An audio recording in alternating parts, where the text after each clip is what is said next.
Hi friends, आज हम बनाएंगे बनाना वॉलनट चॉकलेट केक। और उसके लिए जो मैंने यहाँ सामान लिया है वो है मैदा 2 कप, इसे मैंने छान लिया है। शक्कर 3/4 कप, उसे मैंने पीसा नहीं है। Oil 1/2 cup. 2 बनाना लिए जो पूरे तरीके से पके हुए हैं। Cocoa powder 1/2 cup. Milk powder 3 tablespoon. Chocolate chip, walnut, 1 नींबू का रस, नमक आधा टीस्पून, बेकिंग पाउडर 1 टीस्पून और सोडा आधा टीस्पून। और मैंने यहाँ पे ज़रूरत अनुसार पानी लिया है। तो अब हम बनाएंगे हमारा केक। उसके लिए मैंने यहाँ मिक्सी में बनाना और शुगर को डाल दिया है और अब हम इसका एक अच्छा स्मूथ सा प्यूरी बनाएंगे। ये हमारा प्यूरी रेडी है। इसे मैंने अच्छे से पीसा हुआ है और अब मैं इसमें ऐड करूँगी हमारा आधा कप ऑयल।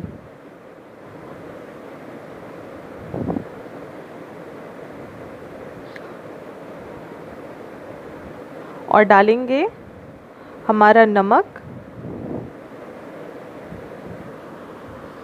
और अब हम इसे अच्छे से विस्क कर लेंगे। इसे हमें कम से कम 5 मिनट के लिए विस्क करना है, जिससे हमारा जो ऑयल है वो बनाना और शुगर के मिक्स में अच्छे से मिक्स हो जाए।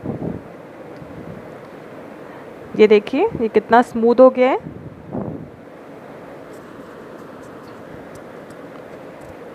फ्रेंड्स, यहाँ पे आपको अच्छे से इसे मिक्स करना है। ये जो स्टेप है इसको आप स्किप नहीं करेंगे।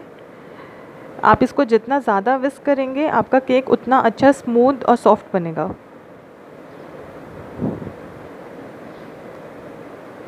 इसे 4-5 मिनट विस्क करने के बाद अब मैं इसमें ऐड करूँगी 1 टीस्पून नींबू का रस।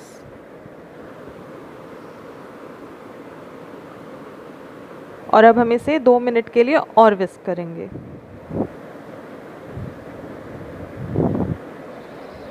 आप यहाँ पे नींबू के रस की जगह 1 टीस्पून विनेगर भी डाल सकते हैं।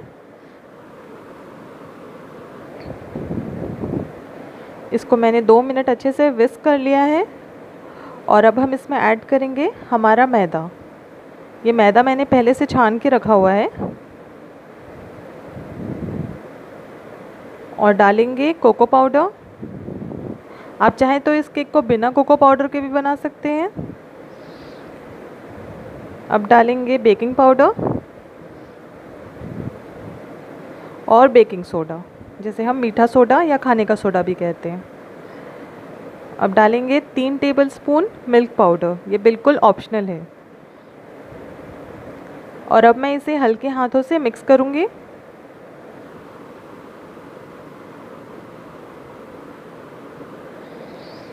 और अब बैटर की कंसिस्टेंसी ठीक करने के लिए हम इसमें धीरे धीरे पानी ऐड करेंगे।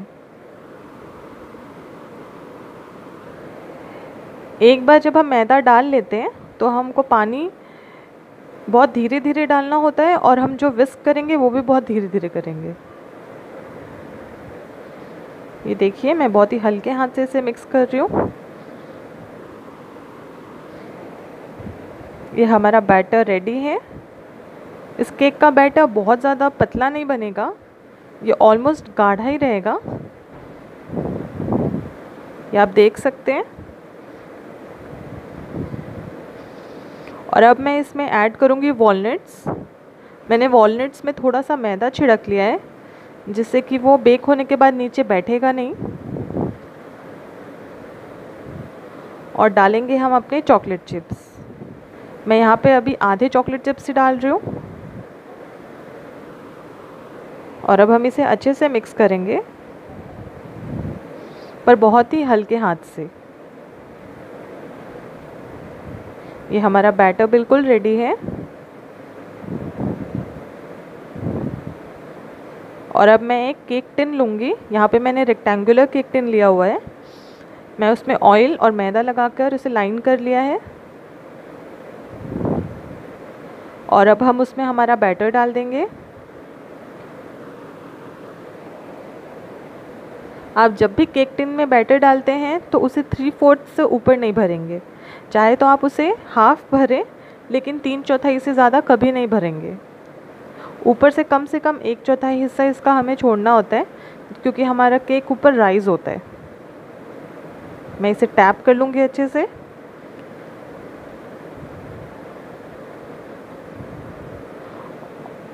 और मैं ऊपर से इसमें और चॉकलेट चिप्स डाल रही हूँ।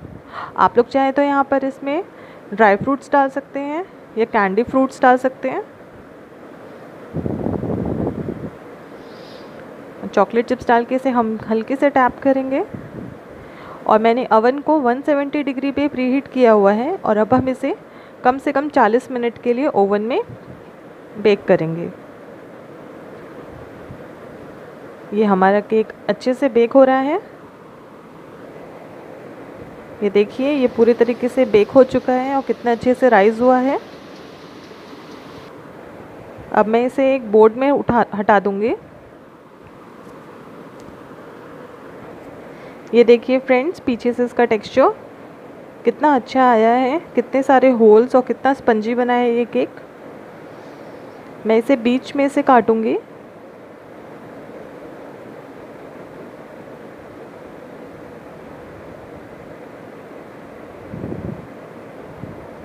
मुझे इसके ब्रेड्स के जैसे स्लाइसेस चाहिए, तो मैंने यहाँ पे इसे एक रेक्टेंगुलर शेप में काट दिया है।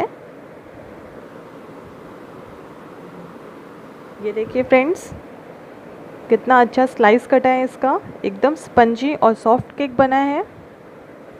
आप इसे ज़रूर ट्राई कीजिएगा। और ऐसी और रेसिपीज़ के लिए keep following Bakeomania. Thank you, and please share and subscribe this channel.